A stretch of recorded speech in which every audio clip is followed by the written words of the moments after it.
Баршаңызға сәлем. Бүгін мен сіздерге косичка нанның рецептісімен бөлісетін боламын. Алдымен жылы суымызға тұзымызды, қантымызды және аштығымызды салып, шамамен 15-20 минутқа апарамыз, көтерілгенше қойып қоямыз. Кейін ұнымыздың үстіне сүтімізді, сұйық майымызды, апарамызды салып, жақсылап, жұмсақ қамыр болғанша илейміз.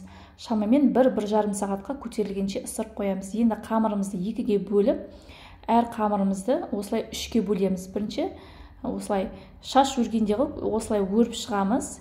Енді екінші қамырымызды аламыз, арасы осылай жағып жіберіп, арасына сармай жағып жіберсеңіздер де болады, мен салмадым.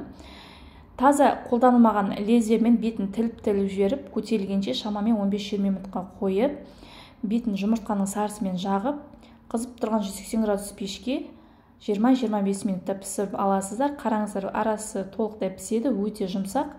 Пісіріп көріңіздер, ас болсын.